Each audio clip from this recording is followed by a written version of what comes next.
Good morning, everybody. How are you all doing today? We are going to be discussing the newest episode of the House of the Dragon show on HBO Max.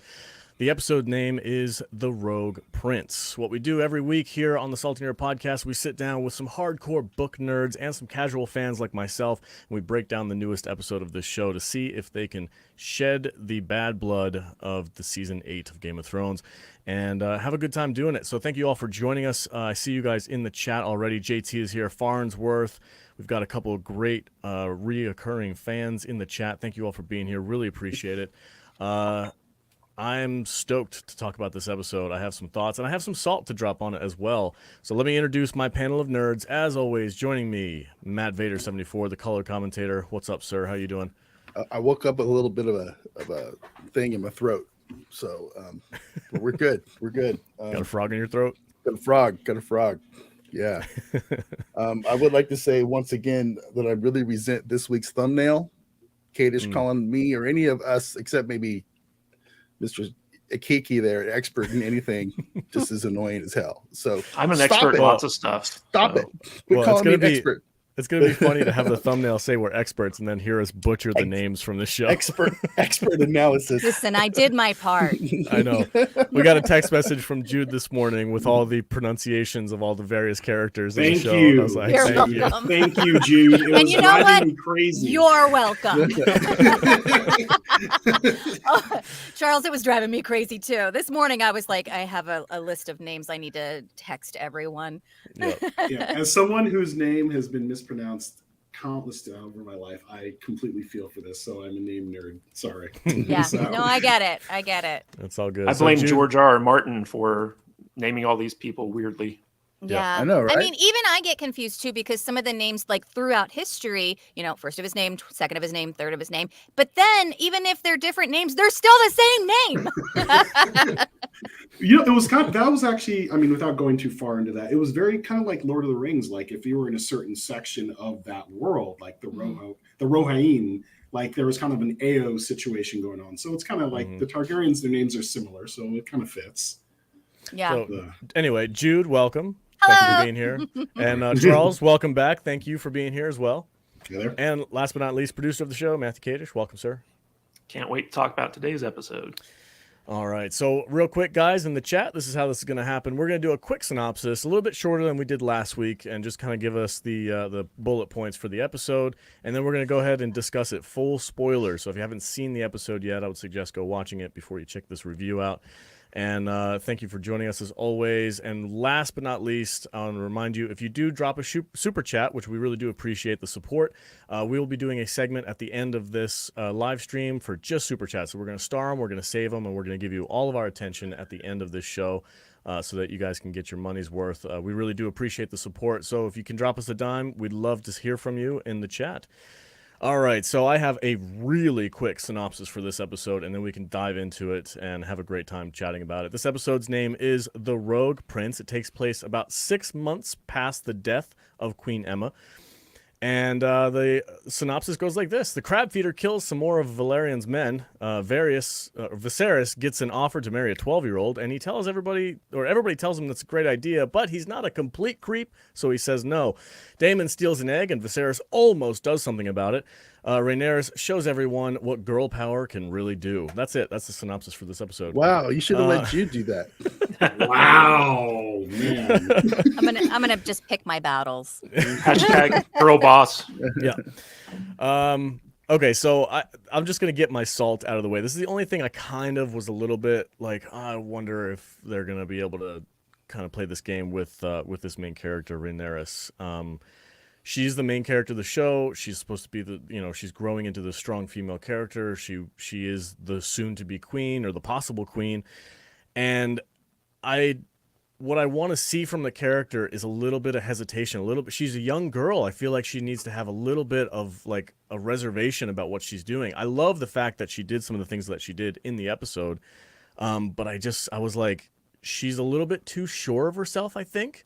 And for that character's age and for the situation that she's in and for how she was raised, I feel like something needs to be there to show that she's like, not just full bore 100%. I know what I'm doing. I'm the freaking boss. I'm going to do all this shit and get it done. I feel like her character would be more well-rounded if she had a little bit of hesitation about some of these decisions. What do you guys think? Am I being a dick about this? Yes. Okay. It has been established, Alex, that you hate children. You I hate do hate smart children. children. Yeah. You hate any kind of show that has a strong child or young teenager lead in it. And me personally, I think she's awesome.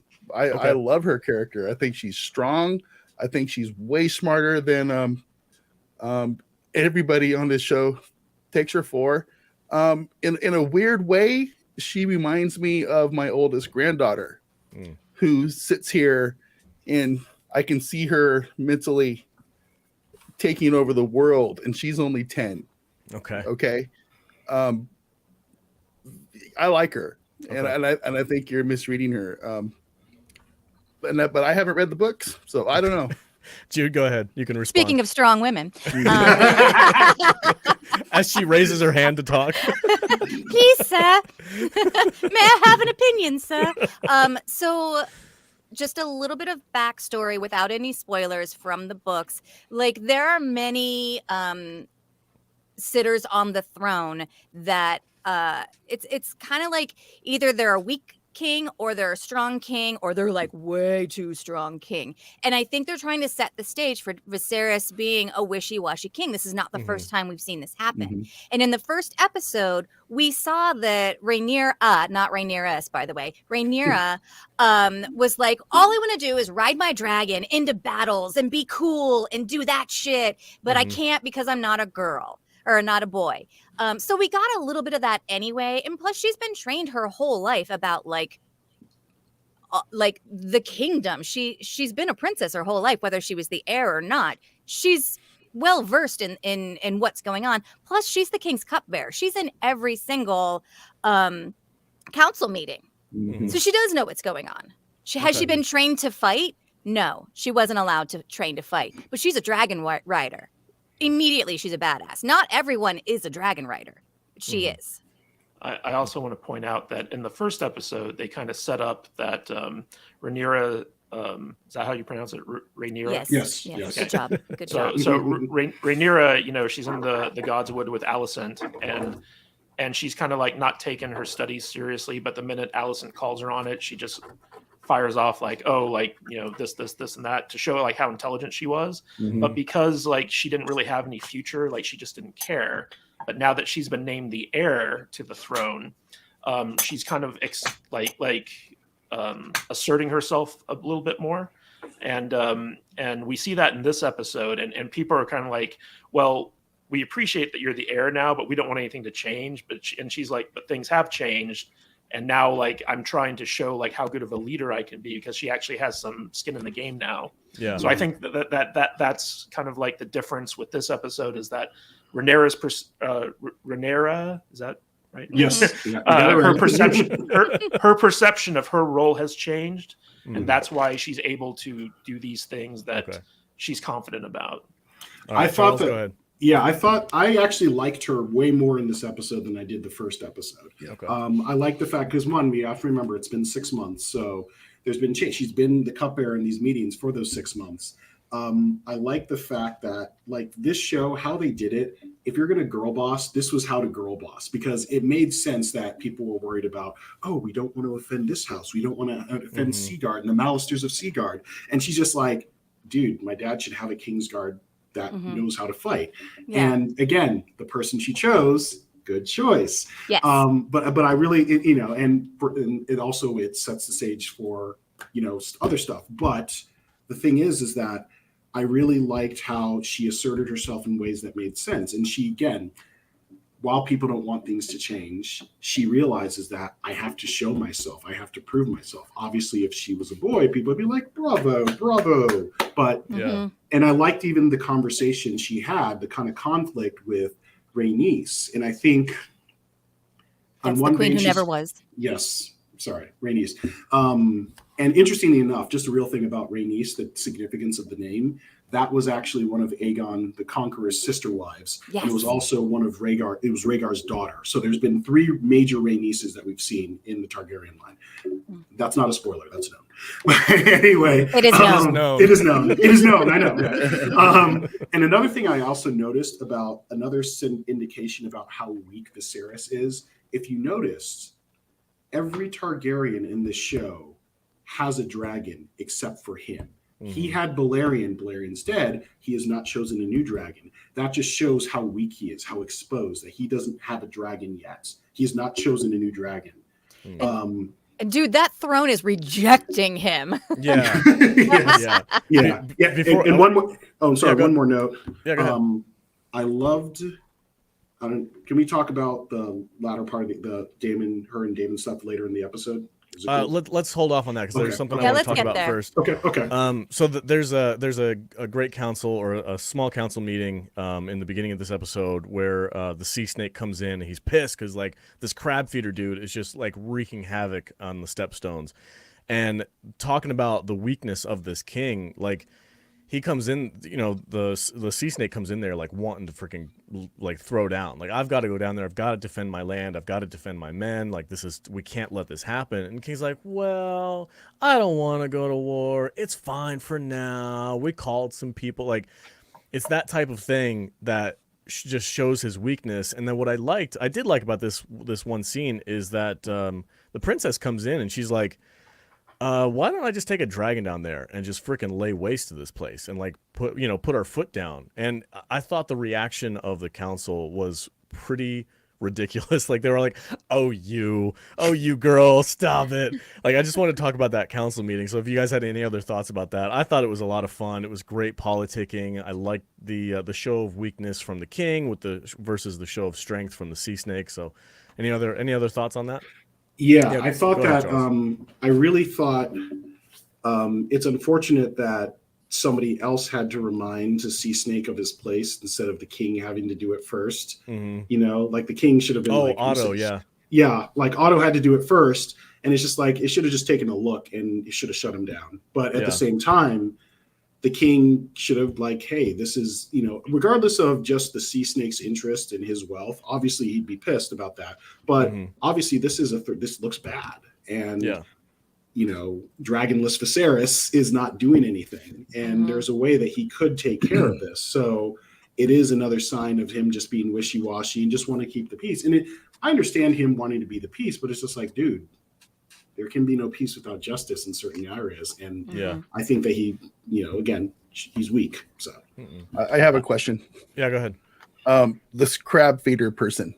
Yeah. Somebody explain him to me. So can I take that one? Yeah, go ahead, Kate. All right. So basically in the first episode, they set up that there's this triarchy, which are the 3 biggest free cities of, the Eastern continent. And they're in a Cold War with Westeros where they're secretly funding a pirate army in the Stepstones area. And the crab feeder is like the pirate king. He's like the guy who's leading this fleet that's being secretly funded by the triarchy. And basically what he does is he captures ships that are trying to make it through the trade routes of the Stepstones. And then he kind of crucifies them on the beaches and lets the crabs like eat the people and stuff like that as like a warning. It's like, you either pay our tolls or like, we're gonna just destroy you. Okay. And what's interesting about this small council is that, so you have a lot of different things going on that are very subtextual that might not be apparent in this episode, but I'm sure like kind of will come to the forefront in future episodes, where basically Lord Corlys, his fortunes are directly tied to sea trade. Like his house is rich because of like them being able to run these trade routes. And so the triarchy's kind of interference in the Stepstones directly affects his wealth. So he's very invested in stopping, whatever's going on down there. Now, when it comes to the king and Lord Hightower, they have other concerns in the sense that they know that the free cities are kind of financing this thing. And the Iron Bank of Bravos, which is like, one of the big financial institutions on the Eastern continent, loans them money, right? So like they can't go to war with like the people that they're getting their funding from directly, you know. So there's a lot of little things in there, and so they're trying to slow play Lord Corlys by saying like, oh, we're going the diplomatic route. We're trying to figure out the best way to go about doing this. And when Rhaenyra suggests like, why don't we just send dragons down there? That's the very obvious solution to like fix the problem. But the king and the Hand both know that by doing that, they're going to piss off all their creditors because they're the ones who are funding this thing. And so like there's things that Rhaenyra doesn't know about that the king and the Hand are taking into consideration when they're dealing with these issues. Okay. And, you know, so like everyone in that scene is right and to some degree about how to handle the situation, which is what makes this show so interesting, is because there's never a black and white answer. It's always a shade of gray. So that's what I liked about these small council scenes, is like there's always multiple things going on if you take the time to really sit there and think about it. Right on. And then Jude, go ahead.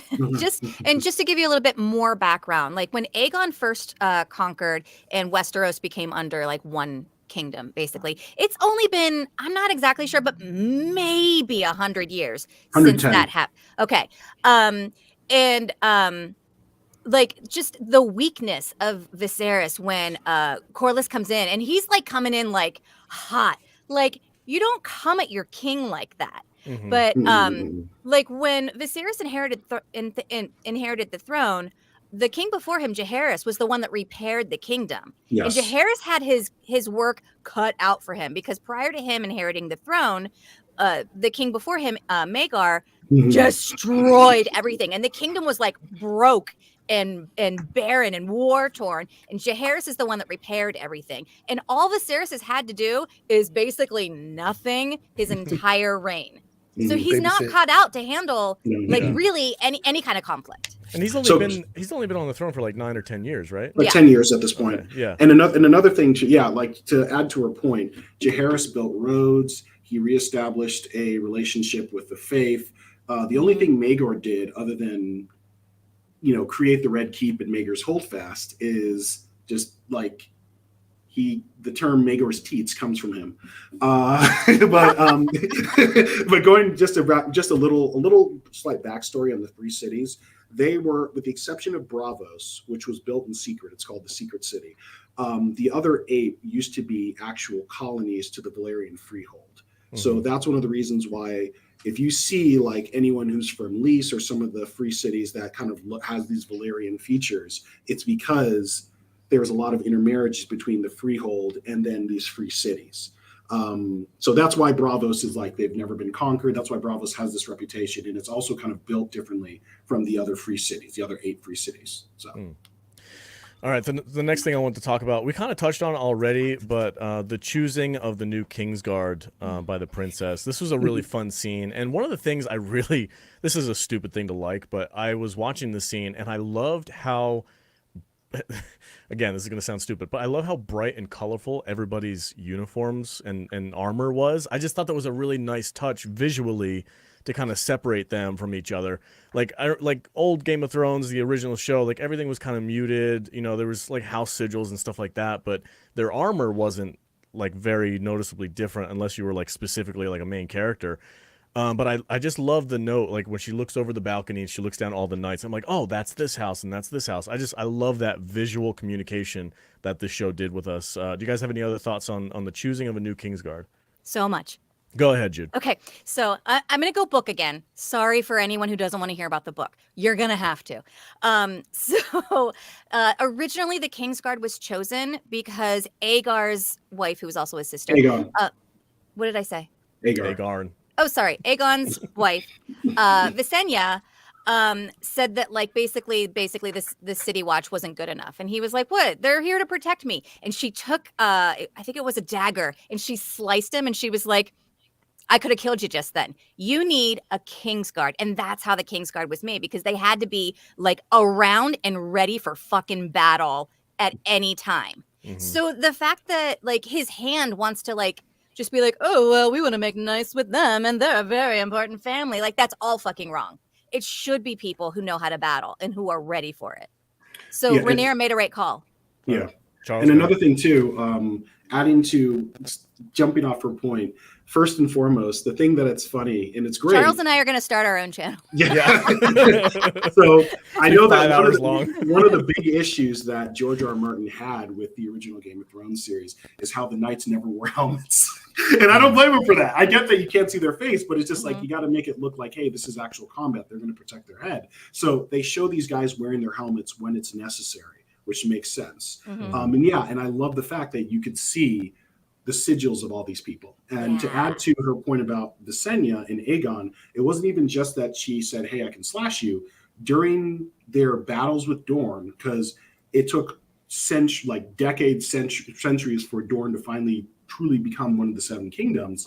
At one point, the Dornish sent assassins and they attacked Aegon the Conqueror in the streets, and it was because of Visenya. Visenya saved his life because she had a dark sister with her. So that was part of the impetus that, hey, we need a Kingsguard. So I really liked what Rhaenyra, granted, Rhaenyra's naivety when it comes to all the politics and stuff is actually a good thing, because she's looking at things from a fresher and sometimes better perspective. Very common sense time. Very common sense. Like, hey, this guy actually has battle. And what's great, and again, this is just, I love what they're doing so far, where it's just like we're seeing this girl be a strong female leader, but we're showing, not just telling us how great she is. It's like she saw Kristen Cole beat her uncle in combat.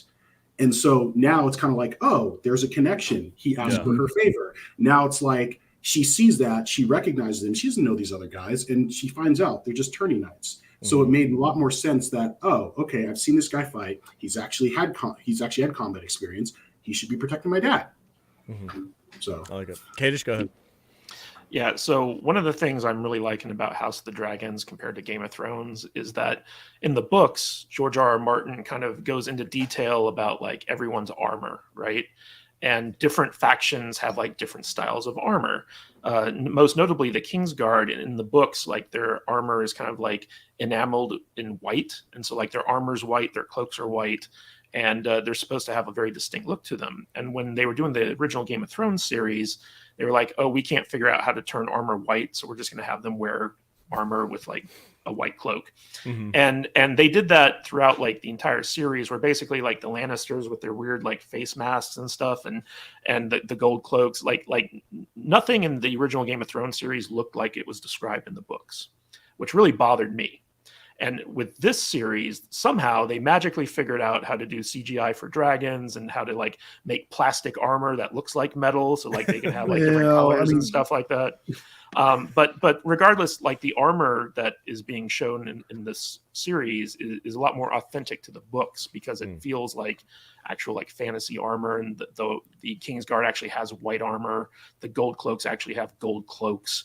There's a lot of stuff going on in the production design of the show that's so much more accurate to the books, which as a book fan, I really appreciate. Now in this scene with Rhaenyra kind of choosing the Kingsguard, it's kind of funny because she's sent there to get her out of the small council, right? It's kind of like, oh, little girl, go play with the knights type thing. But Otto Hightower still takes the time to go there to kind of like check up on her and make sure that she's making the quote unquote right decision. And it shows the real contrast between what's going to be the central conflict of the show, where you have like the Hightowers who are very politically minded, and then you have the Targaryens who are very much like pragmatic in a lot of their decisions. And so like the conflict here between Hightower and Rhaenyra is that Rhaenyra is like, I want a Kingsguard who knows how to fight. And Otto's like, well, we should use this as a bargaining chip to strengthen our political position. And so it's kind of interesting because, again, this is a situation where if you know what happens in the books, this decision by Rhaenyra might not be the wisest one. It might have been Otto who was correct in his counsel in this situation. But then again, that's the beauty of Game of Thrones, is like there's never really a right decision, because everything that you do, whether you're a good person or a bad person, can come back and bite you in the butt. Yeah. So You either win or you die. V, did you have something you wanted to add? I don't remember. Okay. and another No, V. I did want to comment. there has been some discussion, some criticism about some of the armor and the shortcuts and stuff they're using on the show, because they are doing things like having these guys wear chainmail t-shirts and shit underneath their armor to wear to cut corners on their costuming and everything. And if they're out there, if you go out and find them, they're actually really apparent once you see them. So but yeah, your comment about how you can tell each house by their plumage, I guess is the best word to use, is very interesting. And I did notice that last night when I was watching this episode. And it was pretty cool. So, Lord I Peacock, agree. first of his name. Yes. And one more quick note. And it's funny, like in this episode, in many ways, you can see how Rhaenyra is very similar to Daemon, but she's taking a much smart. The problem with Daemon is that he's too irrational at times and too hot-headed. Even when he's right, he's still wrong. Whereas Rhaenyra, even though she's ruffling Otto's feathers, she's doing it in a much smarter way, where it's like, hey, I'm getting results, and I'm not causing a lot of bloodshed. I'm not as messy as Daemon. I'm clearly the better heir, even though I'm a woman. So that's why I like Daemon, because he suffers from the same kind of thing that I'd have, which is I let my emotions speak for me before I think about the ramifications of what I say. And the vomit that comes out of my mouth sometimes, especially when I was growing up, has gotten me in so much trouble. And I just see the same kind of thing with him. He's a hothead. Yes. That's why I like him. So. Okay. Also, Daemon has a history of like fuck around and find out. He's a man. He's allowed. No, I mean it. He's a man. He's allowed to just like go in and fuck up and learn from his mistakes. Rhaenyra's a woman. She's not allowed to like make decisions and be wrong. So that's why she's very like precise in what she's about to do. Like she stops and she thinks about it, because if she fucks up, she really fucks up. She doesn't get the leeway that Daemon does. Yeah, okay. It's true. So this episode takes the time to kind of explore two different relationships between Alicent and King Viserys, and Alicent and Princess Rhaenyra. And I wanted to talk about those two scenes together because they kind of are in the same spot. Like Alicent is shown hanging out with the king, kind of like helping him through his grieving process, and they're becoming closer, and it's less like in the first episode, it was shown to be a little bit creepy, especially because Otto was like pushing her to do it and she didn't really want to. In this episode, it's showing that the king has a soft spot, and he's kind of been pretty nice to Alicent, and he's not like creeping on her in a weird way yet, I guess. And it was an interesting scene where they kind of like get to know each other a little bit better. And then Alicent immediately goes to his daughter and goes and helps her through her mourning process, and goes down to the Sept, and they pray and they talk about their feelings and stuff like that. I just thought that the episode took their time a lot with these two relationships, and I was wondering what kind of thoughts you guys had on this. Charles, we can start with you if you want. Oh, sure. Yeah. So I think that I like you're right. I agree. If it was the Alicent Viserys relationship was a lot less creepy in this one, it felt a little more natural. And what I liked is they showed how that relationship was. She's still a little hesitant, but I think she was a little more. I need to use my words wisely because she's 15. Yeah. But she was a lot more relaxed around him this time around. And you saw his ease with her compared to when he was talking to a 12-year-old who was reciting what Dad told her to. That was weird. And I'm glad they played that as weird too. And then I like that they reminded us of that bond between Alicent and Rhaenyra, so that when her dad was like, "I'm going to marry Alicent," and she was just like, "Oh, you did what?"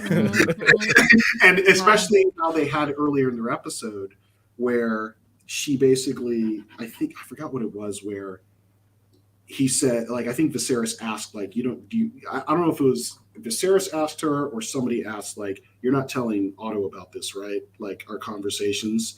So, no, that's it. You're not telling Rhaenyra about our conversations. Yeah. Yes. So I thought that was so smart because she's keeping that from her friend. And initially, Rhaenyra doesn't think anything of it because she's just like, oh, she's just, being there for my dad. And so now she's just like, probably what has been going on. Mm-hmm.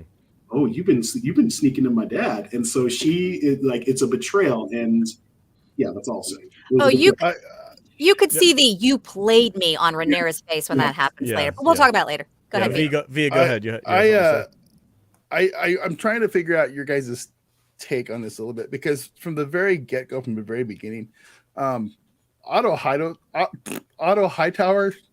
is a manipulative snake. Mm-hmm. And he is purposely throwing his attractive, hot, cute daughter into the king's chamber to do nothing but seduce him because he's playing a long game. And his daughter is playing right along with him, whether she's comfortable with it or not. The Game of Thrones is what this is. Hightower is playing a game for power, and it's very apparent. And I haven't trusted him from the moment we met. He's got the look. He's got a look in his eyes that he's a manipulative shrew shit. He's a lizard. He's and his daughter Alicent, she very much reminds me of what was the girl, the king's Marjorie? Marjorie Tyrell. Yeah. Okay. I think I'm getting vibes of her from the last show. So you think she's in on it? So she's absolutely, she's absolutely in on it. She's 100% in on it. I feel like if I'm wrong, I'm wrong. But they're playing it the way that she's in on this game.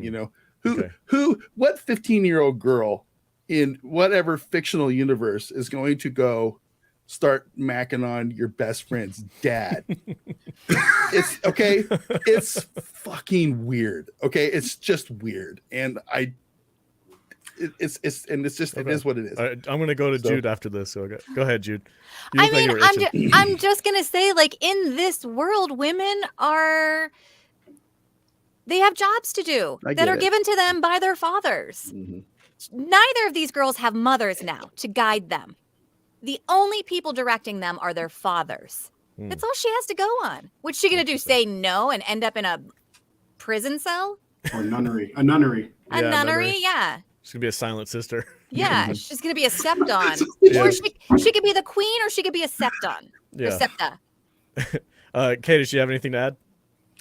Yeah, so I have a different view of Alicent, at least at this stage, because I think she knows what her father expects of her, but she never really crosses that line. Basically, she's just there because she can empathize with the king's grief. Mm-hmm. And the king picks up on the fact that, like, she's not there to manipulate him. She's not there to do anything other than to, like, help him through this tough time. And at this point, Rhaenyra and the king are kind of, they haven't talked for 6 months because, like, of the death of the queen, and they're kind of estranged from one another.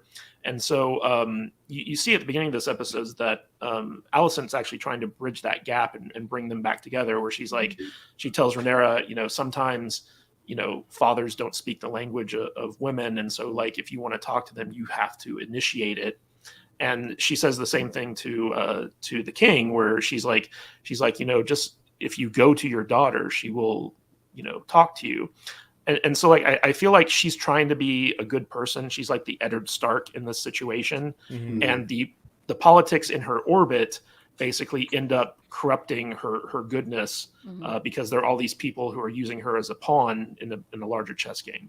Okay, Charles, and then Jude. Go ahead. And another thing too is, like, going to Jude, piggybacking on Jude's point. In this world, as a woman, like, again, she doesn't really have much of a choice here. And I think one of the reasons why she's used to it is because, like, and another reason why Viserys didn't see any foul play here is that this was the girl who basically eased the last years of his grandfather when he was the king, those last 2 years. And so, again, it's not like she has a choice. It's not like she's like, oh yeah, daddy, I'm willing to do it. It's like, no, you can tell she was kind of weirded out by the whole thing, especially when he said, wear your mother's dress. She was like, And she's like picking at her fingernails constantly. Yeah. So I think that she honestly has good intentions, particularly like what you guys said, where she's trying to bridge a gap. She's saying, like, hey, you kind of need to initiate with your dad, and she's she is trying to bridge a gap, and I think she honestly has good intentions. But yes, it's like she's being used as a pawn by her dad to gain power and to keep access to the king in a very intimate, just kind of very gross way, like intimate way to kind of have that power and that way. And here's the thing: there's no doubt in my mind that after she meets with the king, she's going directly to her dad. He's asking her, "So, what do you say? What do you guys talk about?" So it's like she's kind of, unfortunately, as many women in this world in this time period, they don't have a choice. That's just their role that they have to play in order to. That's how they wield power. That's the only way they can wield power is in those little avenues that they get. You know what I wish they would do, and maybe they do it better in the books or something. But I want to know more about the relationship between the king and Otto. Why is Otto Hightower the king's hand? Because, you know, maybe I'm wrong, but in from what I've gathered, you know, the king's hand is like the king's most trusted advisor and like best friend and somebody he went to war with, you know, in their past. And I don't think Otto Hightower, I think he's looking after the king, but man, this dude's got ambition. He wants. Oh yeah, he has the power. He wants the power. You know what I'm saying? Yeah. And I'm really curious about what their history together is and why he is the hand. So maybe you guys can, because he was Jaehaerys's hand. Yeah. Okay. Well, what does that mean? Does that is grandfathered that an inherited position? I thought literally grandfathered in. That's what he is. Yeah, I mean, we've said it before. Viserys is weak. He doesn't make his own choices. He doesn't make his own decisions. And Otto was the hand to the last king, so he was like, "Yeah, I guess I'll have you advise me too, because you did a good job with him." Yeah. And another quick note. I just wanted to say, Alicent has no power of her own. No. So she is there at her father's behest, but I think that everything that happens between her and the king is actually sincere. Yes. And another quick thing I almost forgot is that I forgot the actual age, but I think it's like in this time period in this world, when a girl has had their period, then they're considered a woman. Right. So that's why it's less creepy that he's like, I want to marry 15-year-old Alicent because she's actually had her period. So it's gross, but it's like that's just how it is. It's actually not better, but I know it's not. It's so gross. It's so gross. So, I mean, 15 years old getting married 100 years ago in our country, 150 years ago, wasn't unheard of or out of the norm. It's just people didn't live as long and it was a different world. But, you know, by today's standards, it's creepy and weird and gross. And the whole thing with the 12-year-old daughter, I about lost my mind. That was one of the creepiest scenes what's one of the creepiest non-creepy scenes I've ever seen in my life. And then when she says, "I won't have to bed you until I'm 14," I was like, So I don't want to dwell on this scene too long because it can get real dark real fast, and I don't want the conversation to go that direction. But we do have to talk about it. So this scene, the sea snake and his wife Rhaenys come to the king and say, "Hey, we have a proposition for you. Our families are both aligned with you know, old Valyrian and Targaryen blood and this dynasty and all that stuff. It would behoove you politically to marry our eldest daughter, who happens to be 12, which is weird and gross. But again, different time, fictional universe, whatever you want to say to kind of get past it is fine. We'll call it promised. Oh, promised, yeah. But what I just want to say one thing. I appreciate that they didn't make the king out to be a complete creep, and he was like, "Well, I could raise you myself and turn you into my queen." Like, they never once showed on his face or in his intention to be like, "Yeah, you know, this might be an acceptable decision." Immediately, he was like, "This is freaking weird, and I'm not into this." So I appreciated that they didn't make him out to be a total creep. Any other? Go ahead. Yeah, can I chime in on this before Charles shares his insights? So what's interesting about this part of the episode is that from a political point of view, marrying the 12-year-old is the correct way to go, because you basically align yourself with a very powerful house. You have, you know, like, you can't bet her right away, but like you have like a girl who in a couple of years could start pumping out heirs. So like we see Viserys go to all of his most trusted counsel, and every single one of them is like, yes, go for this marriage. And if you think about the original Game of Thrones, because what happened in that series is that you have during Robert's Rebellion, Jon Arryn, who was much older than Viserys is in this, in order to win Lord Hoster Tully's Riverland armies, he had to marry Lisa, who was like 12 years old at the time. And he was like 40, she was 12. But he had to do that if he wanted the political alignment of the Riverlands. And so, in that situation, that didn't turn out very well ultimately either. But it was the smart political thing to do at the time. And what we see here is that Viserys, like, he's creeped out by the idea of marrying a 12-year-old because she's just so young. And he can see that. And he's still grieving the loss of his wife because he really did love the queen. And so all this stuff just feels icky to him. But it's also, Jude points out that he's a weak king. And so, like, his ultimate decision to marry Alicent is the wrong decision ultimately, because he ends up throwing his brother, a very powerful ally, and he also alienates his daughter a little bit. So, again, this is one of those things where, like, there's no correct answer, because, like, we can see it from his point of view, where it's like it's creepy to marry that 12-year-old girl whose father was like basically grooming her to tell him what he wanted to hear. And so, like, Viserys automatically was like, oh, he's trying to manipulate me, but at the same time, from a political point of view, it was absolutely the right thing to do. So. Okay. Jude, go ahead. Last thought for Jude, and then we got to move on to the next segment. So go ahead. Well, Charles too, real quick. Okay. So yeah, and it was interesting because you saw both Viserys and Rhaenyra make very important decisions that made sense in the short term, but we'll see how they do long term. And I think that it was interesting where Rhaenyra's was more cut and dry in terms of how it was. I think, on one vein, even though Viserys is a weak king, it kind of showed that, okay, he's not a bad person. And I think that you can see the avenues in terms of how it was played. I think had Corlys, Valera, is it Corlys? What's called Cecily? Corlys. Basically, I think that what happened is, if Corlys had played his cards better and not been so aggressive, I wouldn't have been surprised if Viserys had gone that route. But I think it was just, he came in so hard. His daughter was just basically being puppeteered in terms of what to say. The whole thing just kind of just squeaked him out, and it squeaked everyone out. So, and you saw just his true warm relationship and rapport with Alicent. It made sense. And yeah, he did it was the wrong choice in terms of alienating Corlys and giving Otto more power, but it's also, again, how you play the Game of Thrones. And Otto played it so much better than Corlys did. Even though Corlys has the power, there's a reason why Otto.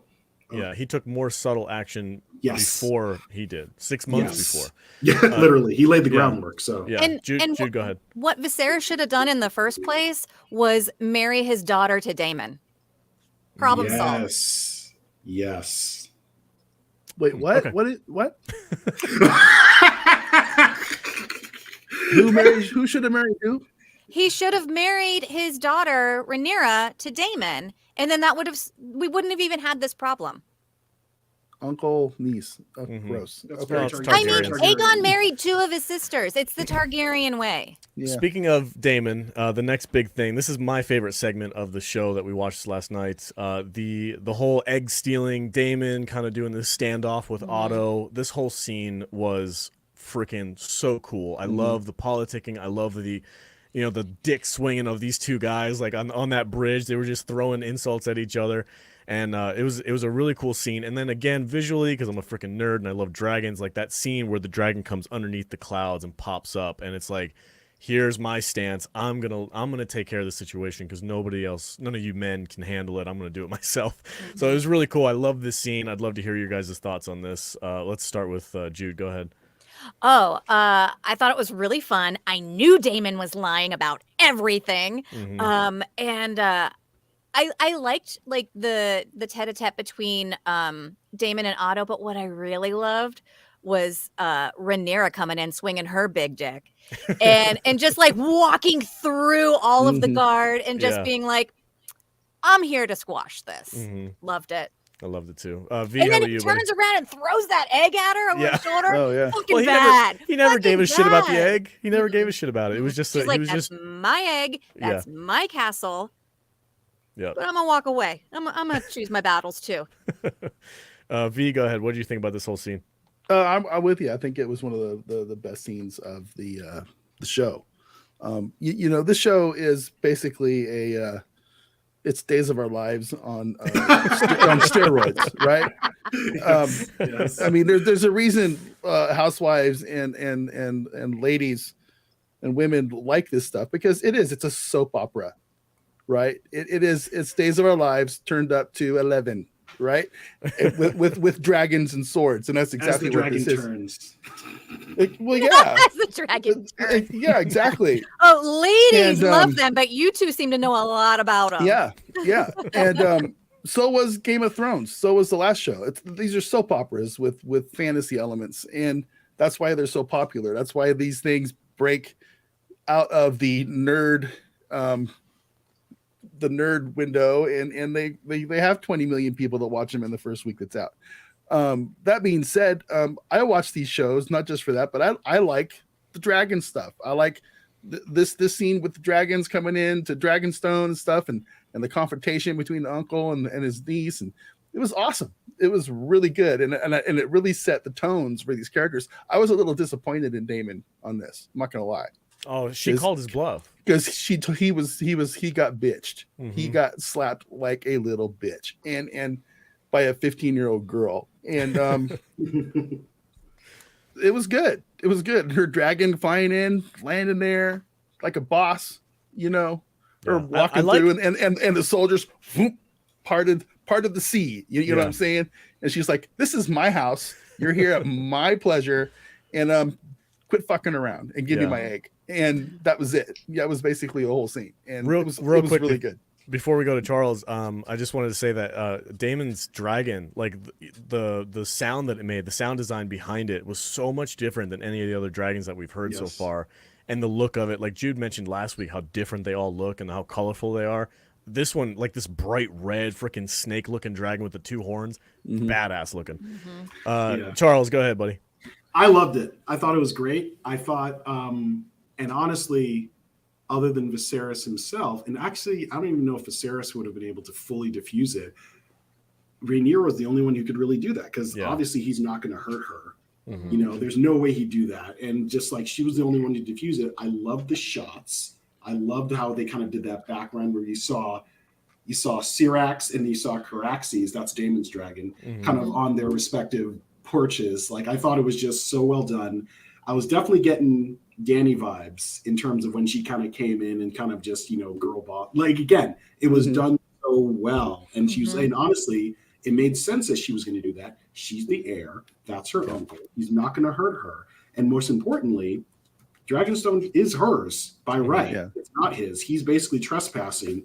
So I really thought that I really enjoyed the scene in many levels. And I love, you're absolutely right, Matt, in terms of just, that's one of the things that people love, whether it's a fantasy setting, whether it's an oil field in a fictional Texas city from way back when, or a big farm in Montana. Big farm in Montana. It's the same shit. People love those dynastic dramas. These two families, or in Colorado, if we're going to talk about dynasty, people love these dynastic feuds. They love these very powerful people slinging delicious insults at each other. And hey, when you add dragons, it makes it even better. And I really feel that's really the drawing factor of this show. And it really encapsulated it so well. And I loved it. I thought the scene was great. So I really love the dynamic of the relationship set up between Daemon and Rhaenyra. Was that right? Yes. They set that up in the first episode. They have a relationship. They have a familial bond, a like-spirited. They're very like too. Very much so. And putting those two together as rivals is interesting. And I know that's kind of probably what this whole premise of the show is. But I like their relationship. Yeah, I like that she came in talking old Valyrian too when she walked up. Like, every time they do that, I love it cool. when they speak Valyrian. I love how they're intersecting that into to the story, because they only do it when they're trying to like make it so other people can't understand them. And Yeah. it's cool how they do it. Yeah. It elevates them It above absolutely everyone does. else. Yeah. Kadish, you got anything to add? I do. So one of the things I really liked about, and it is the best scene in this episode, one of the things I really liked about the portrayal of Dragonstone that they didn't quite do in the original Game of Thrones series is that Dragonstone is basically a very symbolic seat. It's on a volcanic island. You can't really, even though like there's lots of land there, you can't grow anything on it. And because of the volcano nature of it, it's constantly shrouded in mist. It's very dreary. It's a very dreary place because of all the mist. And in the original Game of Thrones show, they didn't have any of that. It was just like, okay, here's an island. But they actually took the time in this episode, again, attention to detail and translating from the books, to have Dragonstone shrouded in mist. And that's one of the cool things when Rhaenyra shows up. You see like the clouds like move as like her dragon comes in.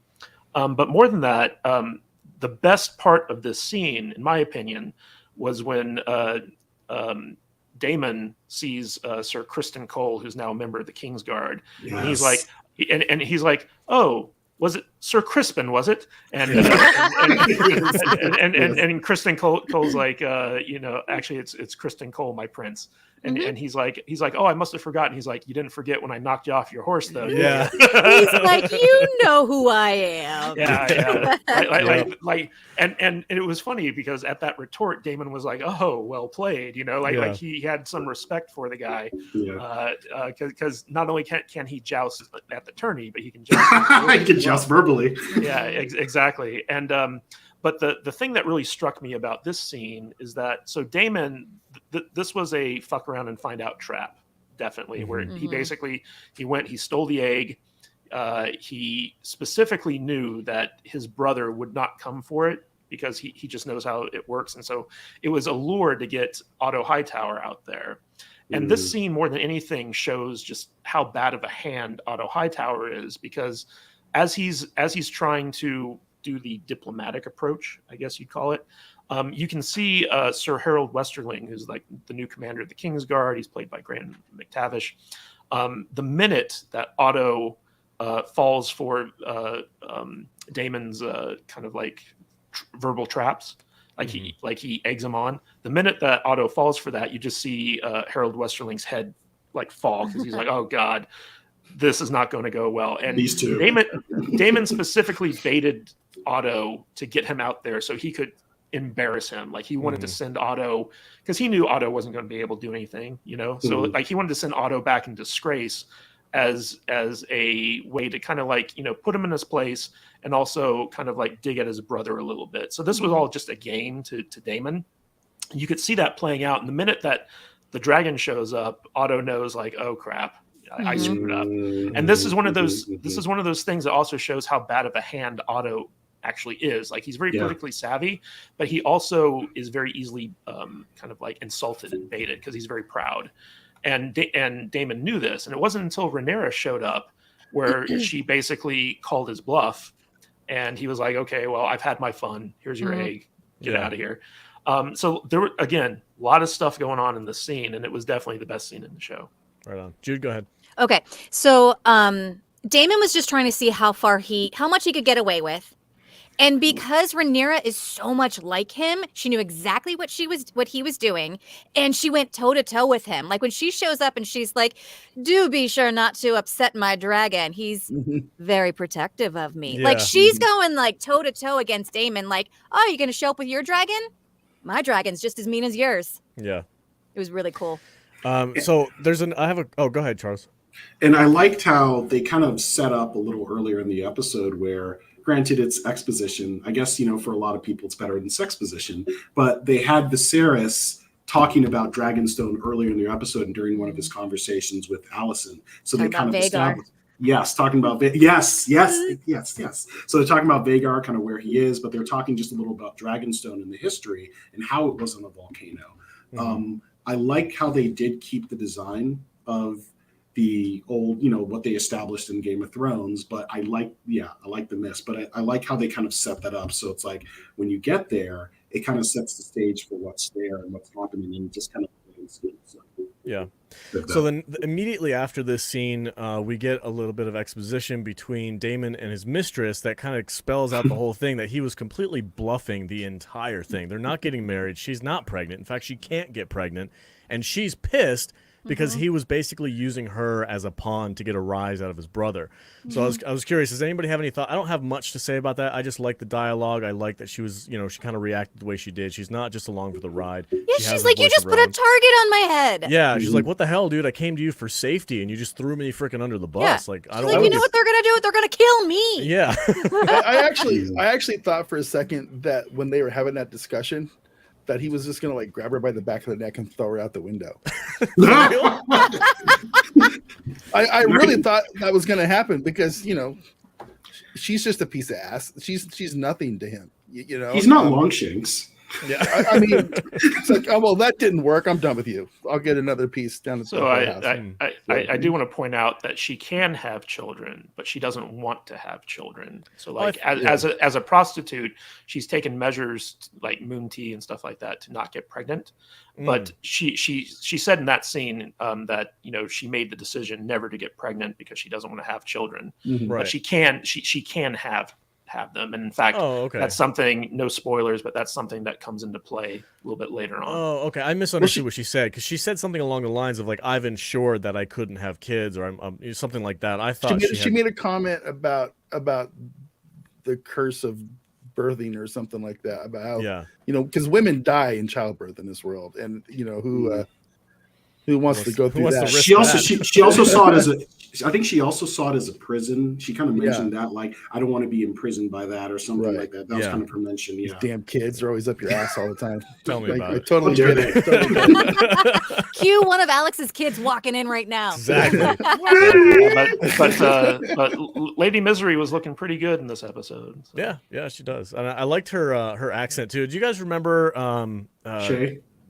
Shay, with her weird like fake accent, but then this lady, like, she actually pulled it off in this episode. This lady was really a great actress, great scene. I had a lot of fun with it. It was nice dialogue, and it kind of made sense. So she's a better actress than Shay. But I think the thing is, I don't know if they mentioned this, and this isn't really a spoiler, because Missaria I think she's Lysine, if I'm not mistaken. So all right, so the aftermath of all this, once the dust settles and they all go back to the Red Keep, the king makes the decision not to marry the Sea Snake's daughter, the 12-year-old girl, but instead marry Otto's daughter, the 15-year-old girl.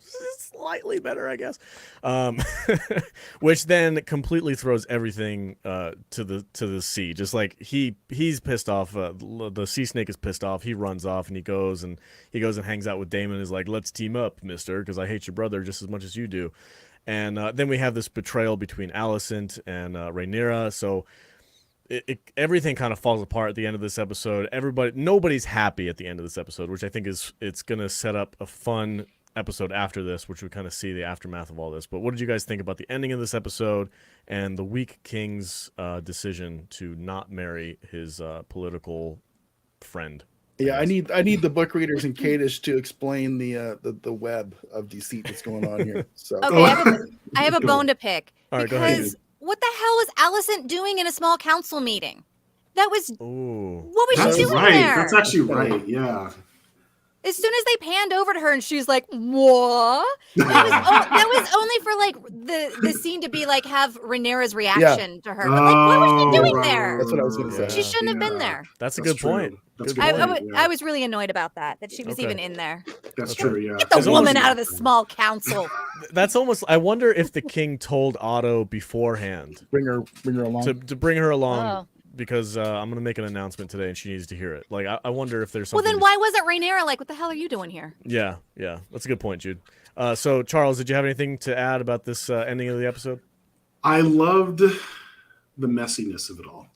I love how everyone's kind of like, it seemed like certain things were going in the right direction. Viserys and Rhaenyra were kind of smoothing things over. And then just this whole thing just blew a bomb. And I think that, again, even though he made a less creepy short-term decision, the long-term implications, particularly his relationship with Corlys Velaryon, now that relationship is in the crapper right now.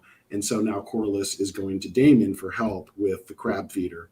I like, and it'll be curious to see where that goes, that situation. But I really like how we're seeing these strange bedfellows. That's what makes these soap operas so interesting, is that enemy of my enemy is now my friend. And these strange alliances, because, hey, I got rebuffed here, I'm going to go for here for work. And especially it makes sense given the fact that Daemon has a lot of his gold cloaks with him. He has a force, so it's not like he's just there by himself, a man on an island. He has his force. He has an axe to grind. He's not really doing much. His fuck around and find out left him embarrassed. So now somebody's saying, like, hey, not only do you get to kind of show up your brother, but you get to help me, and you get to kind of do something. You get to be useful. So I dug how that ended. It'll be curious to see, the ramifications for Rhaenyra and Allison's relationship. And I completely agree with you, Jude. I didn't even think about that. Like, why they only did that for that. They could have done there would have been a better way to do that. Yeah. Because there was no explanation as to why she was in the small council meeting. I was like, can anybody just come in here? Yeah, it's like it's supposed to be sacrosanct. What's going on? And I liked, again, they set things, and the thing with the whole thing with the crab feeder, and even just with Corlys's kind of ambitions, it's not just something that was just done for the episode. They set it up in the first episode. They talked about the crab feeder and the triarchy, Kingdom of Three Daughters. They talked about that in the first episode. So this is a good continuation. So even though this episode was a lot more talky, there wasn't really as much action, it again sets the stage very well. It's a great continuation of the first episode, and it sets the stage for what we're going to see in the next episode and maybe further down the line. So I thought that ending scene was a great jump off point, and it was a good kind of like, okay, what's going to happen next? So yeah, okay, Kadish, go ahead. What's your final thoughts on this episode? So one of the things that I'm finding very interesting is kind of like the symbolism of the throne slowly killing Viserys. In the first episode, we had this wound on his back that wouldn't heal from sitting on the throne. And in the first episode, he cuts his finger on the throne. And in this episode, we see that has basically turned into an infection. His finger's black. They had to put it in maggots to have him eat off all the dead flesh. I choose death. And so little by little, we see that the throne is kind of rejecting Viserys. And it's because of these decisions that he makes, like at the end of this episode. Because if you think about it, okay, if you're going to go that direction, then betroth, I forget her name, Rhaenyra, to Corlys's oldest son, so that you can, join the houses that way. So it's not as big of a blow. But instead, he makes these decisions, which morally might be right and best for him, but from a political point of view, they're wrong, because he basically thrusts Corlys into an alliance with his brother, who has a claim to the throne as well. And so there's a lot of stuff going on here that just shows like how bad of a political ruler Viserys is. And like he's setting the stage for like his own family's downfall with all these decisions. And it's very interesting to kind of see them like set all this stuff up, especially if you're a book reader and you know what's in store for the rest of the season.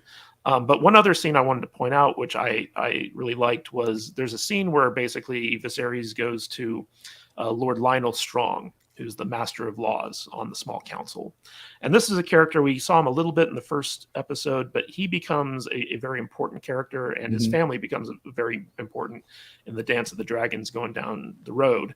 And I kind of like the idea that, like, Viserys turned to him to be like, straight talk, tell me what you think, because he seems to be like the most straightforward of his small council. Like, he doesn't really have any like agendas or anything like that. And the guy was like, dude, you need to take up this proposal because it's the smartest thing to do. I'm looking forward to seeing like the alliance between Corlys and Daemon, and the preview for the next episode, where we get to see him go up against the crab feeder and the pirates down on the stepstones. Looks very, very interesting. So we're gonna get some action next episode. Definitely. Yeah, visually the crab feeder guy looks freaky as hell, and I'm super stoked to get to see him. I think it's a guy. I thought it's a guy. No, it's a guy. Okay, so I have a question for the book readers. There was something back when we were watching Game of Thrones a couple of years ago. I remember there being some talks of a king who is called like the King of Scabs or the Scabbed King or something like that. Are they talking about Viserys with his like getting cut by the throne all the time? That was the Mad King. That was the Mad King. That was the Okay. Mad King because. Oh, go ahead. Two different people then. Yes, yeah, Okay. two different Targaryens. Okay. One's crazier. Okay. Gotcha. I for some reason every time we see him get cut by the throne, I keep going back. I'm like, oh, are they talking about the same dude that in the last show that we watched, where they were like, oh, he's the one who always had scabs on him or whatever? Okay, different guy. And Cool. and one thing I will say book wise is that this is like what's happening with Viserys is in line with what has occurred to him in the books, where he was getting cut and these wounds weren't healing properly. So just an FYI. And it's interesting because the books are told from different sources. They're like a historical record, so you have a lot of unreliable narrators. But the show is saying like, okay, here's what really happened. You know? Okay, cool. V, you were gonna say something? I said I love that Matthew pointed out the allegory with the throne, basically killing the king with the death of 1,000 cuts. I didn't even pick up on that until just now. I thought he just had like grayscale or something weird that was moving in on him or something. But yeah, it's cool. People keep talking about grayscale with the crab feeder, like whether or not that person has grayscale, which I'm interested to find out. And this is a great comment too from the Jedi of Chicago. The throne injuring Viserys is a great callback to the idea that the throne is alive. The theory that the throne is sentient. Maegor the Cruel was killed by the throne. So that's also an interesting thing. And I think they're doing it real subtly, where it could easily be explained that he's just kind of klutzy and he gets cut a lot, or it could be there's something, the interesting thing about Maegor's death is like no one actually knows how he died. No, it's a mystery. Maybe but he was found on the throne with his wrists slashed and through his throat too. And through his throat. And the thing about Maegor, just one little note, is that he was somebody where they kind of said, when a Targaryen is born, the gods toss a coin. Yeah. And even though they never straight out said it, but Maegor was probably crazy, just like the Mad King. He was just more martially able to enact his cruelty himself. And he was also writing Balerion the Black Dread.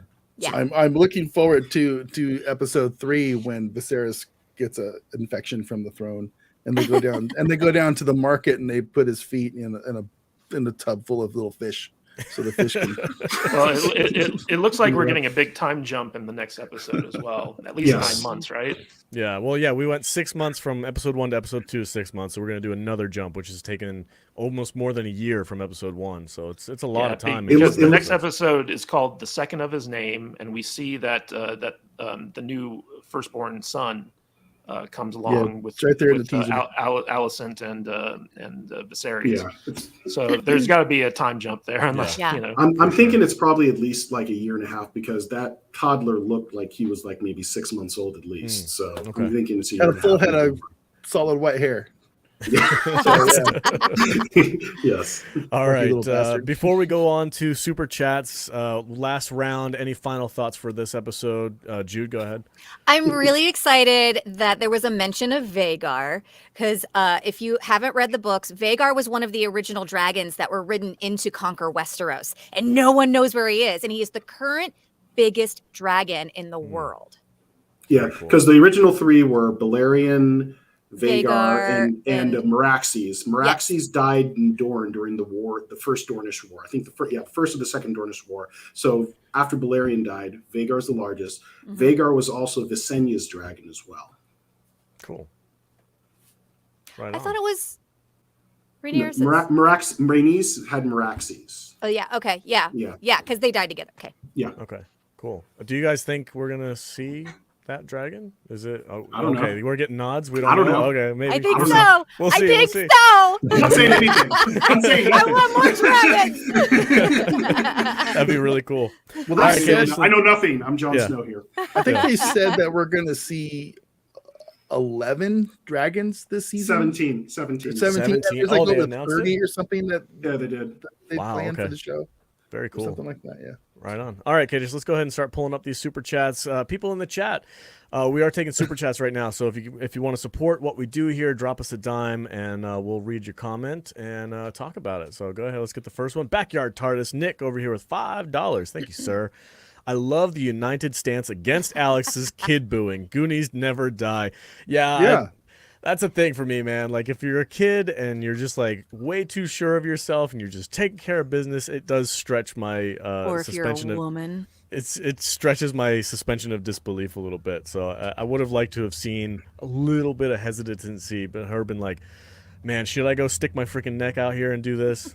Yeah, all right, fuck it, let's go do it. It's like I just a little bit of a decision there, but she was just like full bore, 100% showed up, took care of business. I don't know. I'm being a dick, I guess. My bad. All right. Always. The next $5 super chat from Fluffy Panda. Thank you so much. Very generous. It was weird in the show. It's obvious Otto is pushing his daughter to get cozy with King, but on the behind the scenes, they act like they don't. Behind the scenes, like them together in the room together. Is that what you're meaning? I think. Do you guys have any thoughts I think about that's this? what she means. Yeah. Yeah. So it's like, I think Alicent is. She knows her role. Yeah, I think she knows what her father wants her to do, but she's doing it very subtly. And she's not like being so outright blatant about it like you might expect somebody to be. I think she's just very much like wants to be a friend and wants to play cool with it, but she knows what her father expects of her. So yeah, it's And I kind of think she wants to be the queen as well. Of course. You think she has that much ambition? No, but she doesn't want to be a septa. No. Fair enough. Fair enough. It's like, And I think okay, this- my dad's telling me to go, get my freak on with this old man.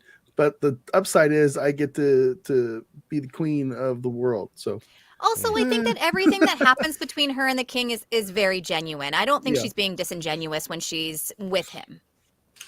I think she's got a lot of stress because she's balancing her father's expectations. Yeah, exactly. That's the thing. We're seeing that manifest that way. So she's balancing her father's expectations, yet not only is she trying to be as genuine and as authentic as possible to the king, who happens to be her best friend's dad, who lost a wife. And then, of course, she's got her friendship with Rhaenyra. So it's just like she's got these three very important relationships in her life that she's trying to balance. And again, by the end of the episode, she's lost one of them. She's lost one of those poles. Well, we don't know if she's lost it, but we know one of them is damaged because of the decision that Viserys made. So how does she navigate that going forward? Because you even saw, like, and you're absolutely right. I think going back to your question as to why she was there was no surprise. I'm guessing that there was a conversation before the fact that, because Otto, when that announcement was made where Viserys said,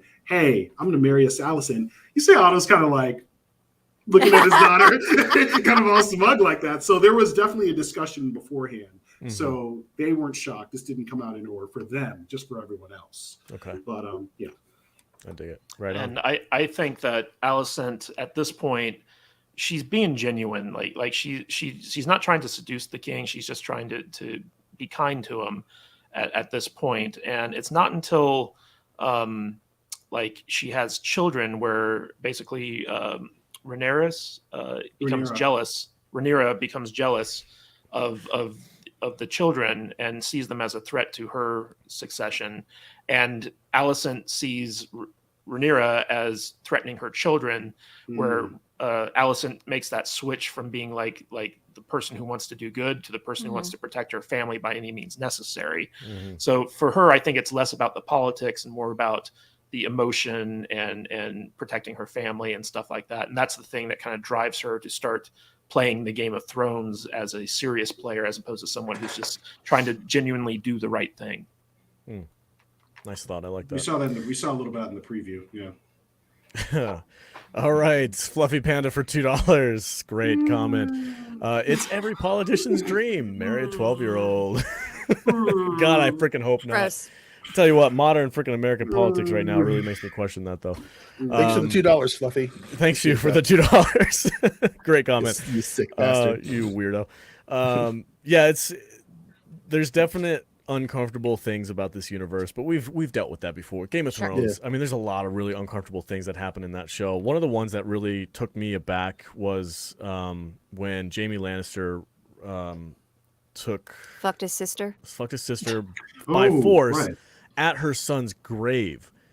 That was the one where I was like, that was in Game of Thrones. I was like, is that really necessary? Oh, Like, Jesus. It that didn't was- happen. It didn't happen like that in the books. That's what I'm saying. Like, it didn't seem necessary. I was watching this, and I've heard people who read the book say that didn't happen in the books. I'm like, well, No. why the hell would you put that in the movie? It did happen, but it It wasn't. didn't happen as, like It was that. consensual. It was yeah, consensual. it didn't happen like that. Yeah. Okay. Yeah, it was just, it was a really dark scene. And just to bring it to the real world, you know, Laura Ingalls married Almanzo Wilder when she was like 14 years old. Wow, you're taking us back. You know, right, Little V? House on the You Prairie. right. I am right. You're right. Deal That's with it. true. We lived in a messed up world. Yeah. Wow. God. All right. That was that's her it. manly. I That's know. it for Hey, the- hey, Charles, do you know like the age of not consent, but like When they come of age? When they come of age, do you know what that age is? Where basically a child can start ruling as a lord as opposed to like having a regent. I think it's like, at least in the Game of Thrones universe, I think it's like 13 or 14. Yeah, it's 13, 14 when they can start ruling, when they start ruling on their own accord. Yeah. Okay. Okay. I think Jaehaerys was 15 when he was Actually, let me, Anointed. Yeah. All I right. know the Googling it young right the young dragon, the guy who tried to conquer Dorne. I think he was 15 when he assumed the throne. Okay. Yeah, people are So- young in this universe. Yeah, All right. actually in the books, 16. Rhaenyra is like 8 years old. I Yeah. think. Wow. It's 16. It's 16. 16. Yeah. 16. Okay. Mhm. All right, cool. All right, guys, that's it for this episode. Thank you all for being here in the chat. Appreciate the support. Nick and Fluffy Panda, thank you guys so much for the super chats. Really appreciate it. Tune in next week. We're going to be covering episode 3, just like we do every week, 9:30 a.m. Pacific time. We will be breaking it down, talking about it, having some fun, being nerds.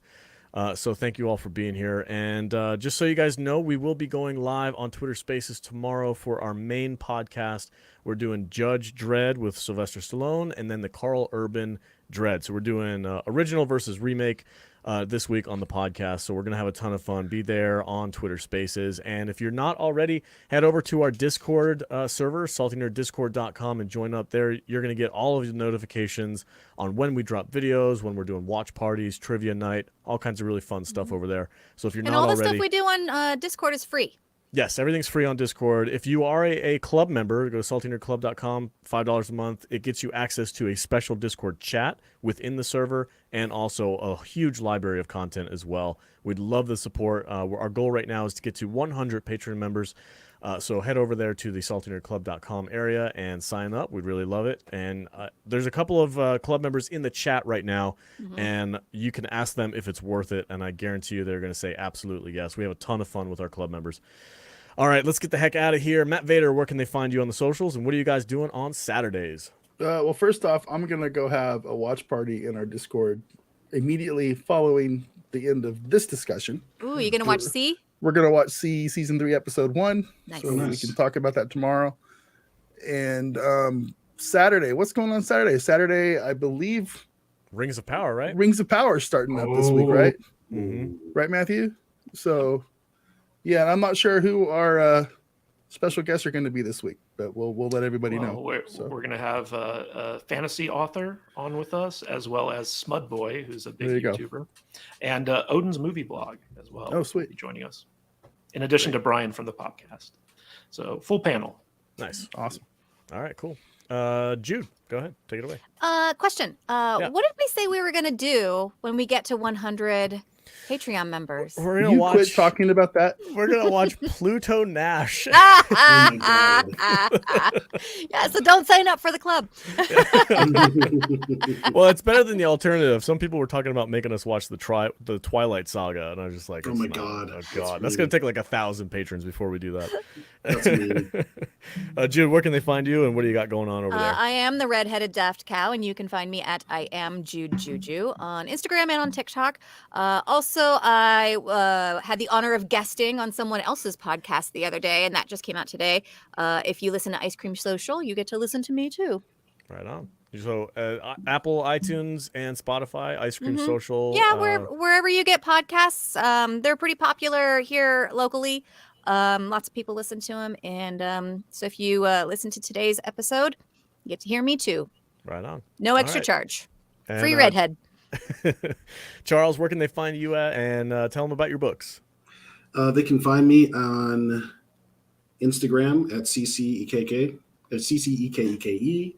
I don't really use Twitter, even though I have it, but so Instagram and probably the Facebooks would probably be the best place to find me. The books are the Pantheon Saga. You can find that exclusively on Amazon, and you can find it on Audible. And book 7 is coming out on September 6th. Cool. Right on. Thank you, sir. And Matthew Kadish. I just want to let everyone know, if you like our content, subscribe to us on YouTube, Spotify, or Apple Podcasts, whatever you prefer. We now do video on Spotify as well. So if you like watching us on Spotify, you can certainly find us there. And follow us on Facebook, Twitter, and Instagram. And that'd be great. And also leave us a 5-star rating on your preferred podcasting platform of choice. It goes a long way towards helping the show out.